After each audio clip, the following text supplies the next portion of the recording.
So a few weeks ago, I got to check out the Dogs A Science Tale exhibit at the California Science Center. This exhibit is no longer in California. It's actually now at the Museum of Science in Boston. It's scheduled to run there through May 25th, but obviously the museum is closed now, so hopefully it'll get extended so more people get to see it. I also had a little bit of time before my ticket reservation, so I got to check out the Space Shuttle Endeavour also.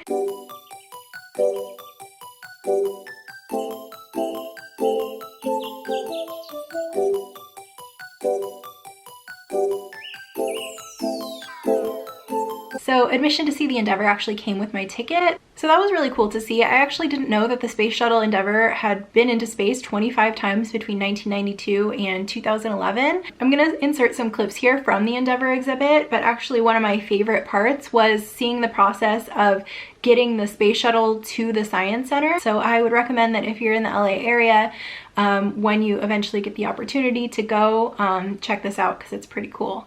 So as you could maybe tell from the title of this exhibit, Dogs A Science Tale, and also the location being the California Science Center, this exhibit covers dogs, a lot of different topics related to dogs kind of from a scientific perspective. And it does a really good job of doing this in a way that's really interesting and entertaining and kid-friendly. And I really enjoyed the exhibit. It was actually developed in collaboration with Annenberg Pet Space, which my last video was about. I'll link that up here and also in the description box. And you can totally tell that Annenberg Pet Space was involved with this. It was just really creative and colorful and informative and awesome. I feel like it kind of delivered information in kind of the same fun style that Annenberg Pet Space does. So some of the first things that I saw were related to dogs and their senses. So like smell, there were smells kind of hidden throughout the exhibit, but then there was also a game where you were supposed to smell certain things on a board and then like guess what the scent was and see if your nose was as good as a dog's, which by the way, mine wasn't. I wasn't very good at guessing these things.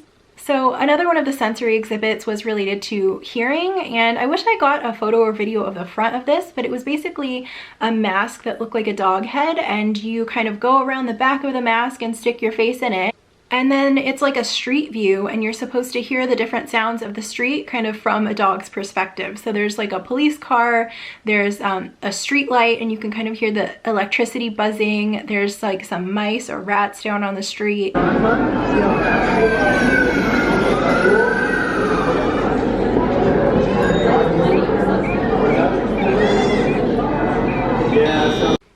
And I thought that they just did a really good job of demonstrating that. Like, not only do dogs hear things more intensely than we do, but they pick up on more sounds than we do. So they might be hearing things that we are not even aware of. So that's definitely something to think about. Like next time you're on a walk with your dog and they seem distracted, even though there's nothing going on, or maybe you're sitting at home and they just get spooked out of nowhere and you have no idea what they heard. They probably heard something that you didn't. Another thing that was really cute was they had these like whiteboards with different questions about dogs, and I'm assuming it was mainly for kids, but adults could participate too and kind of answer the questions and write a little message or something about your dog. Like one of the ones I thought was really cute, I think it was, the question was like, my dog helps me blank, and one of the answers was, my dog helps me deal with things, and someone else said, my dog helps me think positively about life.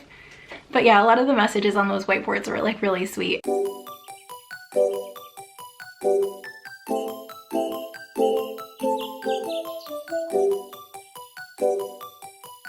They also had some information throughout the exhibit about dog behavior, for example, like how to safely approach a dog, and that was kind of geared more toward kids. They had information about positive reinforcement and why that's the best method of training. And I think those are both really important topics, and I love that they included them here because people might come to this exhibit because they love dogs or because they love their dog and their family, but they might not necessarily know those things. Another thing that was kind of interesting and kind of weird, they had this wall set up with pictures of dogs and also babies.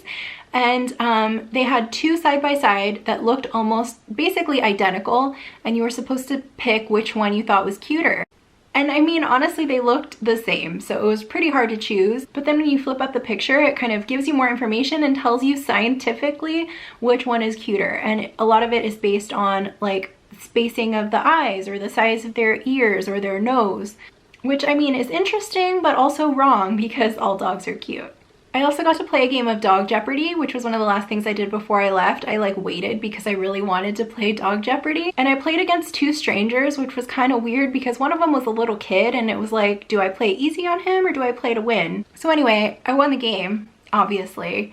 It was a lot of questions about kind of dog behavior, biology, history, evolution, pop culture. There were a lot of really good questions in there. And then the last thing I did before I left was pretty cool. It was like a dog park setup. Actually, no, it was a park. And it was split into two directions. And before you go in, you could choose whether you wanted to go with a dog or without a dog. And they actually had those things where it's like a wire leash with like a harness at the end, so it's supposed to look like you're walking an invisible dog. I didn't take one because I'm a grown-up and I just used my imagination, but I went through both ways. I went with a dog and without a dog. And when you go through without a dog, the people aren't really paying attention to you. They're like looking at their phones, they're reading a book, they're not being really social. And then when you go through with a dog, everyone's interested in your dog, or maybe they have their dogs too and they want to talk to you about their dog.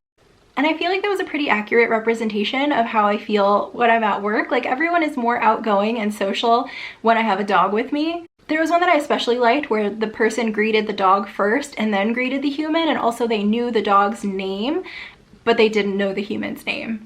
And I can tell you that actually happens to me. Like, there have been multiple times when I'm out walking a client's dog and a neighbor will see me and say hi to the dog, and it'll take them a few minutes to register that I'm a completely different person and that I'm not their neighbor. Like, they don't realize that we haven't met before. And then of course at the end of the exhibit they had a dog related gift shop, which I don't think I bought anything, but I was tempted, especially the poodle stuff.